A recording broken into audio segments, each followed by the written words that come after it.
Digital తరగతులకు స్వాగతం. విద్యార్థులు మీరందరూ కూడా నోటు పుస్తకము పెన్నుతో సిద్ధంగా ఉన్నారా? ఈరోజు మనము గణిత శాస్త్రానికి సంబంధించినటువంటి ఒక అంశాన్ని మనం కూలంకషంగా చర్చించుకుందాం. అందరూ సిద్ధంగా ఉన్నారనుకుంటాను. ఒకసారి మీరు స్క్రీన్ గమనించండి. విద్యార్థులు ఈ సంఖ్యలను ఏమని అంటారు? ఒకసారి చూడండి. సంఖ్యలను 1, 2, 3, 4, 5, 6, 7 ఇలాంటి సంఖ్యలను ఏమని అంటారు? ఆలోచిస్తున్నారా? ఒకసారి గమనించండి. వీటిని సహజ సంఖ్యలని మీరు క్రింది తరగతిలో నేర్చుకుని ఉన్నారు. మరొక సంఖ్యలను మనం గమనిద్దామా? మరి ఈ సంఖ్యలను ఏమని అంటారు? 0, 1, 2, 3. మరి ఇలాంటి సంఖ్యలను ఏమంటారు అంటే దీనికి 0 కూడా చేర్చబడింది. ఈ 0, 1, 2, 3 అనేటువంటి సంఖ్యలను ఏమని అంటారు? వీటిని పూర్ణాంకాలని అంటామని తెలుసు కదా విద్యార్థులు. మరి ఈ సంఖ్యలను ఏమని అంటారు? -1, -2, -3, -4, -5, -6, -7 ఇలాంటి సంఖ్యలను ఏమంటారో తెలుసా మీకు? ఒకసారి గమనిద్దాం. వీటిని రుణ సంఖ్యలు అని అంటారు. కాబట్టి విద్యార్థులు మనం ఈరోజు పూర్ణ సంఖ్యలు అంటే ఏమిటో వాటి గురించి తెలుసుకుందాం. పూర్ణ సంఖ్యలు అనగానేమి? ఒకసారి స్క్రీన్ గమనించండి. ధన సంఖ్యలు 0 మరియు రుణ సంఖ్యల సమ్మేళనమును పూర్ణ సంఖ్యలు అని అంటారు. వీటిని జెడ్ అనే అటువంటి ఆంగ్ల అక్షరంతో సూచిస్తారు లేదా జెడ్ అనే సమితితో సూచిస్తారు. దీనిలో ఉన్నటువంటి మూలకాలను మీరు గమనించండి. 0, 1, 2, 3, 4తో పాటు -1, -2, -3, -4 ఉన్నాయి. అంటే మీరు గమనించినటువంటి విషయం ఏమిటంటే ధన సంఖ్యలు 0 మరియు ఈ రుణ సంఖ్యల యొక్క సముదాయాన్ని దాన్ని పూర్ణ సంఖ్యల యొక్క సమితి అని అంటారు. దీనిని ఇప్పుడు 1, 2, 3, 4 ధన సంఖ్యలు అంటారు, మనకు తెలుసు. ఇది 0. నెక్స్ట్ వీటిని రుణ సంఖ్యలు అంటారు. ఈ పూర్ణ సంఖ్య యొక్క సముదాయాన్ని లేదా సమితిని జెడ్ అనే అక్షరంతో సూచిస్తారు. విద్యార్థులు మనము ముఖ్యంగా ఈ పాఠ్యాంశం పూర్తయ్యేసరికి మనం ఏ భావనలు నేర్చుకుంటామో ఒకసారి పరిశీలిద్దాం. ఈ యొక్క పాఠ్యాంశం పూర్తయ్యేసరికి మనము పూర్ణ సంఖ్యల సంకలనం గూర్చి, పూర్ణ సంఖ్యల వ్యవకలనం గూర్చి, అదేవిధంగా పూర్ణ సంఖ్యల యొక్క ధర్మాలు ఏంటివి ఆ ధర్మాల గూర్చి, దాంట్లో ఉన్న ధర్మంలో మొదటి ధర్మం సంవృత ధర్మము, స్థిత్యంతర ధర్మము, సహచర ధర్మము, సంకలన తత్సమాంశము, సంకలన విలోమము, వీటి గురించి చర్చించుకోవడం జరుగుతుంది. విద్యార్థులు ఇప్పుడు గమనిస్తున్నారా? దీనిని ఏమంటారు? సంఖ్యారేఖ అంటారు. అంటే సాధారణంగా మనము సహజ సంఖ్యలను కానీ పూర్ణాంకాలను కానీ మనము సంఖ్యారేఖ పైన గుర్తించవచ్చు కదా. ఒకసారి ఈ సంఖ్యారేఖను మీరు పరిశీలించండి.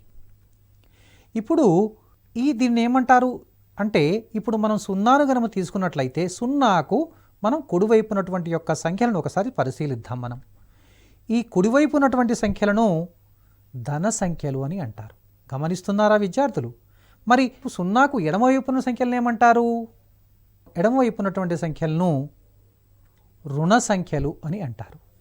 అంటే 0కు కుడివైపు ఉన్నటువంటి సంఖ్యలను ధన సంఖ్యల అంటే 1, 2, 3, 4, 5.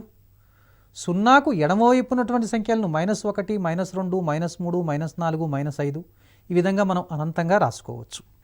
విద్యార్థులు వీటిని మనము 0కు కుడివైపున ఉన్న సంఖ్యలు ఎల్లప్పుడూ ఎలా ఉంటాయి? వాటిని ధన సంఖ్యలు కాబట్టి ధనాత్మకము. 0కు ఎడమ వైపున ఉన్న సంఖ్యలు ఎల్లప్పుడూ రుణాత్మకము అని మనం గమనించవచ్చు కదా. మీరు స్క్రీన్ పైన చూడండి ఒకసారి.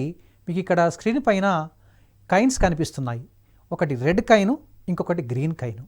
ఈ రెడ్ కైన్ను మనము +1గా మనం భావిద్దాము. అదేవిధంగా ఆకుపచ్చని కైన్ను మనము -1గా పరిగణిద్దాము. ఒకసారి చూడండి. దీన్ని +1 అంటే ఒక ఎరుపు రంగు కైనను మనం ధన సంఖ్యగా తీసుకుందాము. అదేవిధంగా ఒక ఆకుపచ్చని రంగు కాయిన్ను రుణ సంఖ్యగా తీసుకుంటే విద్యార్థులు కింద గమనిస్తున్నారా, మనకు అక్కడ ఒక జత ఏర్పడింది. ఈ జత దేన్ని ఏర్పరుస్తుందో తెలుసా మీకు? అంటే ఎరుపు రంగు కాయిన్ను మనము +1గా అంటే ధన సంఖ్యగా 1గా, అదేవిధముగా ఆకుపచ్చని రంగును -1గా తీసుకున్నట్లయితే ఆ రెండింటిని మనం ఒక జతగా చేరిస్తే ఏమవుతుందో చూద్దాం. చూడండి, ఇది 0కు సమానమవుతుంది. అంటే అర్థం ఏమిటి? ఒక ఎరుపు రంగు కాయిను ఒక ఆకుపచ్చ రంగును కలిపితే మనకు వచ్చేది ఏంటంటే ఒక 0 లేదా శూన్యమును ఏర్పరిచేటటువంటి యొక్క జత వస్తుందండి. అంటే ఒక ధన సంఖ్య, అంటే ఇప్పుడు మనం ఇక్కడ ధన సంఖ్య అంటే మనం ఎరుపు కాయిన్ అర్థం అండి ఇక్కడ. అదేవిధంగా రుణ సంఖ్య అంటే ఇక్కడ ఆకుపచ్చ, అంటే ఇక్కడ +1 -1లను కలిపితే 0 లేదా శూన్యము ఏర్పరిచే జతగా పరిగణించాలి. కాబట్టి ఇటువంటి కృత్యంలో మనము ఎక్కడైనా సరే ఒక ఎరుపు రంగు కాయిను ఆకుపచ్చ రంగు కాయిన్ను ఒక జతగా చేసినట్లయితే దాన్ని 0గా మనం పరిగణలోకి తీసుకోవాలి. ఒకసారి మనం పరిశీలిద్దాం. చూడండి, +1 -1 అంటే ఎరుపు రంగు +1, ఆకుపచ్చ రంగు కాయిను -1గా తీసుకుంటే అవి శూన్యాన్ని ఏర్పరుస్తుంది, అంటే 0ని ఏర్పరుస్తుంది. ఇప్పుడు మనము పూర్ణ సంఖ్యల యొక్క సంకలనం గురించి చాలా విశదంగా పరిశీలిద్దాం ఒకసారి. ఇప్పుడు 5 మరియు 4లను కూడితే ఏమొస్తుంది ఒకసారి ఊహించండి. ఇప్పుడు మనం చూడండి, 5 + 4 అంటే ఈ 5 బదులు మనము 5 ఎరుపు రంగు కాయిన్లను తీసుకోవచ్చు. 1 2 3 4 5. అదే విధముగా ఈ 4 బదులు కూడా 4 ఎరుపు రంగు కాయిన్లను మనం తీసుకోవచ్చు. ఇప్పుడు ఒకసారి వీటంటి కలిపితే మనకేమవుతుందో ఒకసారి చూడండి. మీరు గమనిస్తున్నారా? ఇప్పుడు మొత్తం ఎన్ని లెక్కించండి. 1 2 3 4 5 6 7 8 9. అంటే ఒక్కొక్కటి 1 కాబట్టి +1 కాబట్టి 9 అంటే మొత్తం మనకి ఎంత అవుతుందండి ఇక్కడ 9. కాబట్టి +9. 5కు 4 కూడితే ఎంత వస్తుంది చెప్పగలరా? అది 9కి సమానమని మనం చెప్పవచ్చు. అంటే ఈ విధంగా మనము ఈ కృత్యం ద్వారా 5 + 4 9 అని మనం చెప్పవచ్చు. ఇప్పుడు మనం -5 మరియు -4లను కూడితే ఎంత వస్తుందో ఒకసారి మనం ఈ కృత్యం ద్వారానే పరిశీలిద్దాం. -5కు బదులు అదే విధముగా -4కు బదులు మనము 5 ఆకుపచ్చనివి 4 ఆకుపచ్చని తీసుకున్నట్లయితే మొత్తం ఎంత అవుతాయో చూద్దాం ఒకసారి మనం. చూడండి, ఇక్కడ 5 ఆకుపచ్చని కాయిన్లు, వాటికి జతగా 4 ఆకుపచ్చని. ఇప్పుడు మొత్తం వీటిని కలిపితే మొత్తం ఎన్ని అవుతాయో చూద్దాం. లెక్క పెట్టండి ఒకసారి. 1 2 3 4 5 6 7 8 9. 9 ఆకుపచ్చని ఉన్నాయి కాబట్టి ఒక్కొక్కటి మనకు -1 సూచిస్తుంది కాబట్టి మనకి ఇది -9కి సమానమవుతుందని చెప్పవచ్చు. కాబట్టి -5 + -4ను అంటే -5కు -4 కూడితే ఎంత వస్తుంది? -9 అని చెప్పవచ్చు. సో విద్యార్థులు, ఇప్పుడు మనము దీని నుంచి మనం ఏం గమనించాం అదొకసారి పరిశీలిద్దాం. ఇది నోటు పుస్తకం పైన మీరు రాసుకోండి. 2 ధనపూర్ణ సంఖ్యల మొత్తము ఎల్లప్పుడూ ఒక ధనపూర్ణ సంఖ్య అవుతుందని మనం చెప్పవచ్చు. గతంలో మనం చర్చించుకున్నటువంటి యొక్క ఉదాహరణ ద్వారా మనం గమనించినటువంటి యొక్క విషయం ఏమిటంటే 2 ధనపూర్ణ సంఖ్యల మొత్తము ఎల్లప్పుడూ ఒక ధనపూర్ణ సంఖ్య అవుతుంది.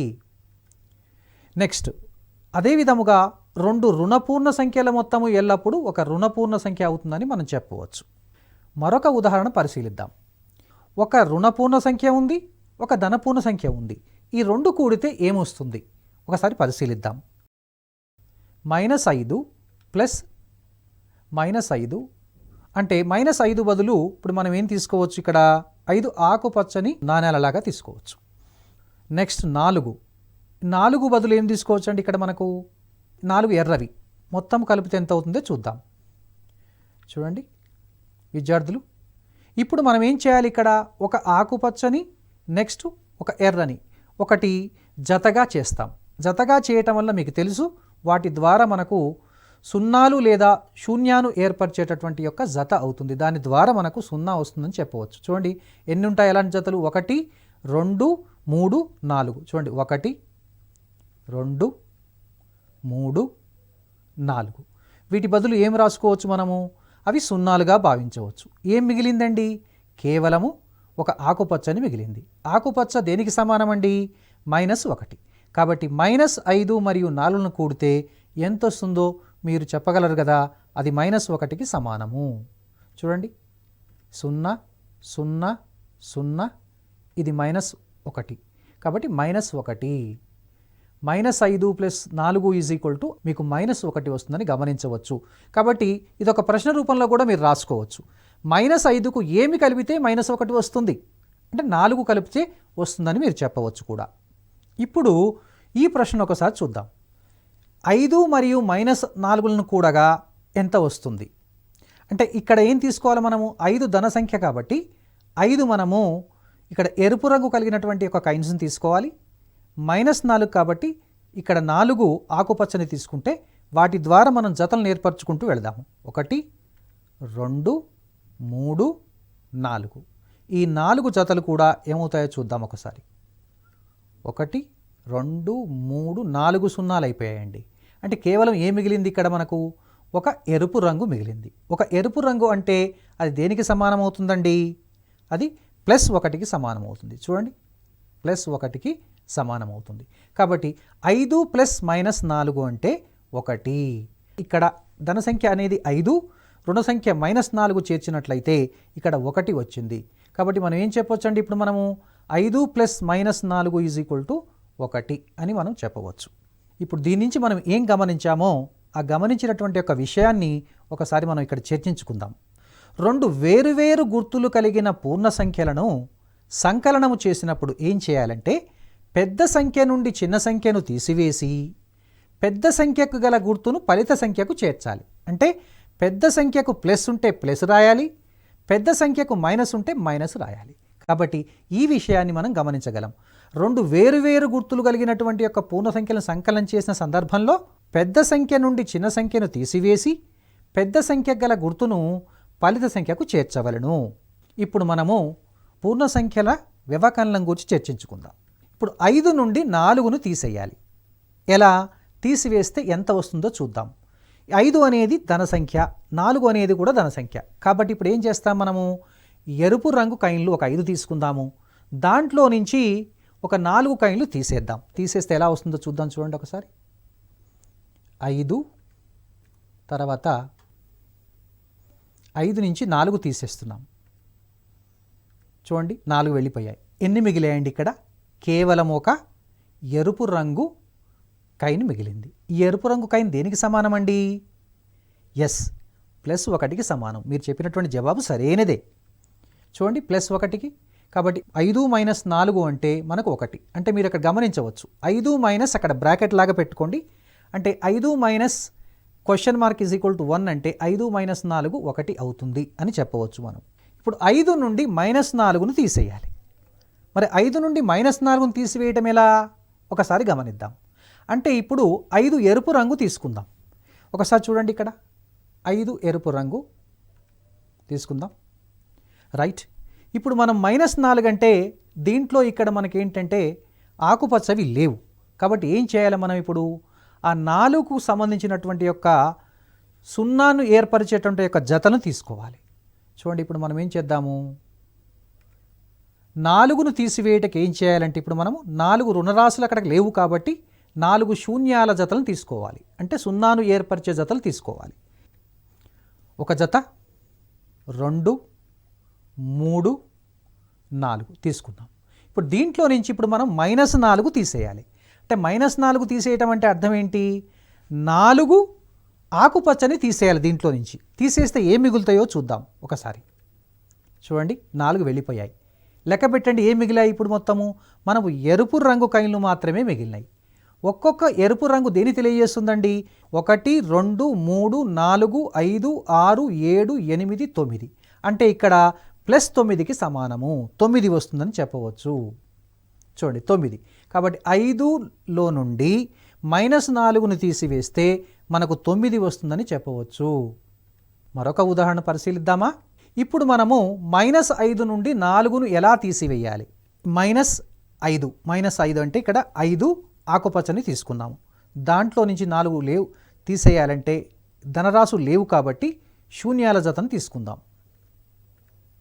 చూడండి, శూన్యాల జత 1 2 3 4. ఇప్పుడు దీంట్లో నుంచి ఏం తీసేయాలండి మనం? ఇప్పుడు ఒకసారి గమనించండి. ఇప్పుడు చూడండి, దాంట్లో నుంచి 4 అంటే ధన సంఖ్యలు వెళ్ళిపోయాయండి. అంటే 4 ఎరుపు రంగు కలిగినటువంటి యొక్క కాయిన్స్ తీసేసాం. ఇప్పుడు ఏం మిగిలాయి ఒకసారి లెక్క పెట్టండి మీరు. 1 2 3 4 5 6 7 8 9. 9 ఆకుపచ్చని మిగిలినాయి. ఒక్కొక్క ఆకుపచ్చ దేని తెలియజేస్తుందండి? -1. కాబట్టి -9కి సమానమవుతుందని చెప్పవచ్చు. అంటే -5 నుండి 4ని తీసివేస్తే -9 వస్తుందని మనం చెప్పవచ్చు. గమనించారా విద్యార్థులు? -9. ఇప్పుడు మనము -5 నుండి -4ను ఎలా తీసివేయాలో చూద్దాం. ఇది చాలా సులభం అండి. మీరు ఆలోచించండి, కొంతసేపు చేయగలరా మీరు? ఎలా అంటే స్క్రీన్ పరిశీలించండి అందరూ కూడా విద్యార్థులు జాగ్రత్తగా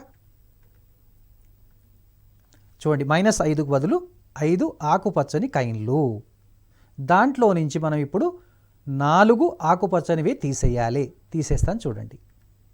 ఏం మిగిలిందండి? కేవలం ఒక ఆకుపచ్చ మాత్రమే మిగిలింది. ఇది దేనికి సమానమవుతుందండి?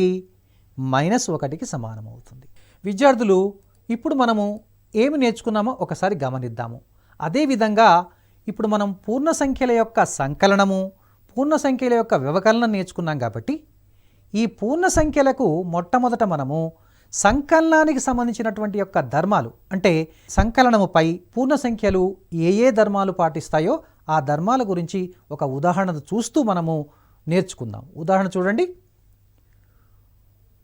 3 మరియు ఏవేని 2 పూర్ణ సంఖ్యలని మీకు తెలుసు. అప్పుడు 3 + 5 ఎంత అవుతుందండి? 8. అంటే 2 పూర్ణ సంఖ్యలను కలిపితే మనకేమొచ్చిందండి? ఒక పూర్ణ సంఖ్య వచ్చింది. అంటే ఏవైనా 2 పూర్ణ సంఖ్యలను కలిపినట్లయితే మనకు పూర్ణ సంఖ్య వస్తుంది కదా. కాబట్టి దీన్ని ఏమంటారంటే సంకలనమునందు పూర్ణ సంఖ్యలు సమృత ధర్మాన్ని పాటిస్తాయని అంటాము. ఇప్పుడు మరొక ఉదాహరణ చూద్దాం. -5 మరియు 7 ఏవేని 2 పూర్ణ సంఖ్యలైతే -5 + 7 2 ఎలా వచ్చిందండి? 7 5 తీసేసి 2 రాసుకొని 7కు ఉన్నటువంటి గుర్తు +2 కాబట్టి +2 రాశాము. 2 కూడా పూర్ణ సంఖ్యనే కదా. కాబట్టి ఇక్కడ కూడా సంకలనం నందు పూర్ణ సంఖ్యలు సమృత ధర్మాన్ని పాటిస్తాయని చెప్పవచ్చు. అంటే విద్యార్థులు, మీరు కూడా ఇలాంటి కొన్ని ఉదాహరణలు తీసుకొని వాటి ద్వారా ఏవైనా 2 ధనపూర్ణ సంఖ్యలు కానీ రుణపూర్ణ సంఖ్యలు కానీ ధనపూర్ణ సంఖ్య రుణపూర్ణ సంఖ్య కానీ ఈ విధంగా కలపడం ద్వారా ఏమొస్తాయో గమనిస్తే అవి ఎల్లప్పుడూ పూర్ణ సంఖ్య వస్తుందని మీరు గమనించగలుగుతారు. దాన్ని బట్టి మనం ఏం చెప్పవచ్చు అంటే సంకలనమునందు పూర్ణ సంఖ్యలు సమృత ధర్మాన్ని పాటిస్తాయని చెప్పవచ్చు. ఇప్పుడు మనం దీన్ని ఒక సాధారణ రూపంలో రాసుకోవచ్చు. ఎలా రాసుకోవచ్చో విద్యార్థులు ఒకసారి గమనించండి. A, Bలు ఏవేని 2 పూర్ణ సంఖ్యలు అయితే వాటి మొత్తము A + B కూడా పూర్ణ సంఖ్య అయితే పూర్ణ సంఖ్యల సముదాయము లేదా సమితి కూడా సమృత ధర్మాన్ని పాటిస్తుందని చెప్పవచ్చు. ఇప్పుడు మరొక ధర్మం కోసం ఉదాహరణ గమనిద్దాం. విద్యార్థులు స్క్రీన్ గమనిస్తున్నారా? 6 మరియు 7 ఏవైనా 2 పూర్ణ సంఖ్యలు అయితే 6 + 7 = 13, 7 + 6 కూడా 13. విద్యార్థులు ఏం గమనించారు ఇక్కడ? చూడండి, 6కు 7 కలిపినా 13 వస్తుంది, 7కు 6 కలిపినా 13 వస్తుంది. కాబట్టి 6 + 7 = 7 + 6 = 13 అని చెప్పవచ్చు కదా. ఈ ధర్మాన్ని ఏమంటారు? తెలుసుకోవాలనుందా? ఒకసారి చూద్దాం. ఈ ధర్మాన్ని సంకలనమునందు పూర్ణ సంఖ్యలు స్థిత్యంతర ధర్మాన్ని పాటిస్తాయి అని అంటారు. కాబట్టి విద్యార్థులు మరొక ఉదాహరణ చూద్దామా? -5 మరియు 9 ఏవేని 2 పూర్ణ సంఖ్యలు అయితే -5 + 9 4, 9 + -5 అది కూడా 4. కాబట్టి ఏం రాయవచ్చు? సంకలనమునందు పూర్ణ సంఖ్యలు స్థిత్యంతర ధర్మాన్ని పాటిస్తాయి. అంటే ఈ విధంగా మనము వేరువేరు ఉదాహరణలు తీసుకొని కూడా ఇక్కడ మనం గమనించినట్లయితే సంకలనమునందు పూర్ణ సంఖ్యలు స్థిత్యంతర ధర్మాన్ని పాటిస్తాయని మనం చెప్పవచ్చు. విద్యార్థులు ఇప్పుడు సంకలనపై స్థిత్యంతర ధర్మాన్ని గురించి మనం సాధారణ ప్రవచనాన్ని చూద్దాం. ఏ కామా బీలు ఏవేని రెండు పూర్ణ సంఖ్యలు అయితే మరియు a plus B is equal to B plus ఏ అయితే ఆ పూర్ణ సంఖ్యల సమితి స్థిత్యంతర ధర్మాన్ని పాటిస్తుందని చెప్పవచ్చు. అంటే ఏ కామా బీలు గనక రెండు పూర్ణ సంఖ్యలై a plus B is equal to గనక బి ప్లస్ ఏ అయితే ఆ పూర్ణ సంఖ్యల సమితి స్థిత్యంతర ధర్మాన్ని పాటిస్తుందని మనము చెప్పవచ్చు. మరొక ఉదాహరణ గమనించండి విద్యార్థులు. ఈసారి మనం 3 పూర్ణ సంఖ్యలు తీసుకుందాం. 6, 9 మరియు 5లు తీసుకుందాం. వీటిని ఒకసారి గమనించండి. 6 + 9 + 5. 6 + 9 ఎంత అండి? 15. 15కు 5 చేస్తే ఎంత వస్తుంది? 20. అలానే ఇప్పుడు ఒకసారి దీని యొక్క క్రమాన్ని మారుద్దాం. ఎలా మార్చుదాం? 9 + 5 చేసి 6 కూడితే ఎంత వస్తుందో చూద్దాం. చూడండి, 6 + 9 + 5 ఈజ్ ఈక్వల్ టు 6 + 14 20 కదా. అంటే దీని నుంచి మీరేం గమనించారండి? 6 + 9 + 5 ఈజ్ ఈక్వల్ టు 6 + 9 + 5 అవుతుంది. మరి ఒక కొత్త ధర్మాన్ని నేర్చుకున్నాం కదా. మరి ఈ ధర్మాన్ని ఏమంటారో తెలుసా? తెలుసుకుందామా? ఓకే, ఒకసారి చూడండి స్క్రీన్. ఇప్పుడు మనము దీన్ని ఏమంటారంటే సహచర ధర్మము అంటారు. సంకలనమునందు పూర్ణ సంఖ్యలు సహచర ధర్మాన్ని పాటిస్తాయి. సంకలనమునందు సహచర ధర్మం. ఏ కామా బి కామా సిలు ఏవేని 3 పూర్ణ సంఖ్యలైతే మరియు a + b + c is equal to a + b + c అయితే ఆ పూర్ణ సంఖ్యల సమితి లేదా సముదాయము సంకలనంపై సహచర ధర్మాన్ని పాటిస్తుందని చెప్పవచ్చు. దీన్ని సహచర ధర్మము అని అంటారు. విద్యార్థులు మరొక విషయాన్ని చూడండి. 9 + 0 అంటే 9 అనేటువంటి యొక్క పూర్ణ సంఖ్యకు 0 కలిపితే ఏమొస్తుందండి? ఒకసారి చూద్దాం ఏమొస్తుందో. చూడండి, -9 -5కు 0 కలిపితే -5. 0 + 9 ఈజ్ ఈక్వల్ టు చూడండి ఎంత వచ్చిందో 9. 0 + -5 ఈజ్ ఈక్వల్ టు -5. అందుకే ఈ 0ని ఏమంటారంటే ఇక్కడ సంకలన తత్సమాంశము అంటారు. అంటే 9 + 0 is equal to 0 + 9 is equal 9 అవుతుందండి. అదేవిధంగా -5 + 0 is equal to -5, 0 + -5 is equal to -5 అవుతుంది. 0 + 0 కూడా ఎంత అవుతుందండి? ఊహించండి, అది కూడా 0నే. సంకలన తత్సమాంశము. ఏదైనా ఒక పూర్ణ సంఖ్య ఏకు a + 0 is equal to 0 + a is equal to a అయినప్పుడల్లా 0ని ఏమంటారంటే సంకలన తత్సమాంశము అంటారు. అంటే ఇప్పుడు a అనేటువంటి యొక్క పూర్ణ సంఖ్యకు ఏ సంఖ్యని కలిపితే అదే సంఖ్య వస్తుంది 0ని కలిపితే. కాబట్టి 0ని ఇక్కడ ఏమంటారంటే సంకలన తత్సమాంశము అని అంటారు. రైట్. ఇప్పుడు చూడండి, 9కి ఏది కలిపితే 0 వస్తుంది? -9. -7కు ఏం కలిపితే 0 వస్తుంది? 7. ఇప్పుడు -9కి ఏం కలిపితే 0 వస్తుంది? 9. అదేవిధంగా 7కి ఏం కలిపితే 0 వస్తుందండి? గమనించండి, -7. కాబట్టి ఇప్పుడు ఒకసారి చూడండి, ఇక్కడ -7 + 7 ఈజ్ ఈక్వల్ టు 0 కాబట్టి -7ను 7 యొక్క సంకలన విలోమము అని అంటారు. అదేవిధంగా 7ను -7 యొక్క సంకలన విలోమం అని కూడా అంటారు. అదేవిధంగా విద్యార్థులు 9 + -9 ఈజ్ ఈక్వల్ 0 కాబట్టి -9ని 9 యొక్క సంకలన విలోమము, అదేవిధంగా 9ని -9 యొక్క సంకలన విలోమం అని కూడా అంటారు. సంకలన విలోమము. ఏదైనా ఒక పూర్ణ సంఖ్య ఏకు a + -a is equal to -a + a is equal to 0 అయ్యేటట్లు -a అనేటువంటి యొక్క పూర్ణ సంఖ్య ఉన్నట్లయితే ఆ ఏని ఏమంటారంటే -aను a యొక్క సంకలన విలోమం అని అంటారు. అదేవిధంగా మరొక విధంగా కూడా చెప్పవచ్చు, -aను a యొక్క సంకలన విలోమం అని కూడా అంటారు.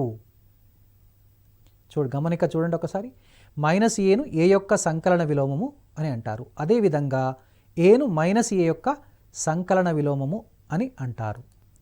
మనం ఇంతవరకు ఏమి నేర్చుకున్నామో ఒకసారి పరిశీలిద్దాం. ధన సంఖ్యలు, 0 మరియు రుణ సంఖ్యల సమ్మేళనమును పూర్ణ సంఖ్యలు అని అంటారు.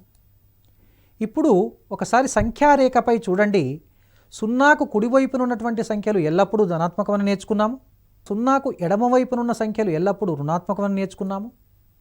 అదేవిధంగా సంకలనంపై సమృత ధర్మము తృప్తిపరచబడుతుందని నేర్చుకున్నాము. సంకలనముపై స్థిత్యంతర ధర్మము తృప్తిపరచబడుతుందని నేర్చుకున్నాము. అదేవిధంగా సంకలనముపై సహచర ధర్మము తృప్తిపరచబడుతుందని కూడా నేర్చుకున్నాము. సున్నాను పూర్ణ సంఖ్యా వ్యవస్థ లేదా పూర్ణ సంఖ్య సమితిలో దాన్ని సంకలన తత్సమాంశం అంటారని కూడా నేర్చుకున్నాము. -aను a యొక్క సంకలన విలోమము, అదేవిధంగా aను -a యొక్క సంకలన విలోమం అంటారని కూడా నేర్చుకున్నాము. విద్యార్థులు ఒకసారి మీ నోటు పుస్తకంలో ఈ యొక్క ప్రయత్నించండి యొక్క అభ్యాసాన్ని నోట్ చేసుకోండి. మొదటి ప్రశ్న గమనిస్తున్నారా? ఏవేని 5 ధనపూర్ణ సంఖ్యలను వ్రాయండి. రెండవ ప్రశ్న ఏవేని 5 రుణపూర్ణ సంఖ్యలను రాయండి. 10 యొక్క సంకలన విలోమం తెలపండి. నీకు నచ్చిన ఏవైనా 2 పూర్ణ సంఖ్యలను ఎన్నుకొని సంకలనంపై సమృత ధర్మాన్ని పరిశీలించండి లేదా పరీక్షించండి.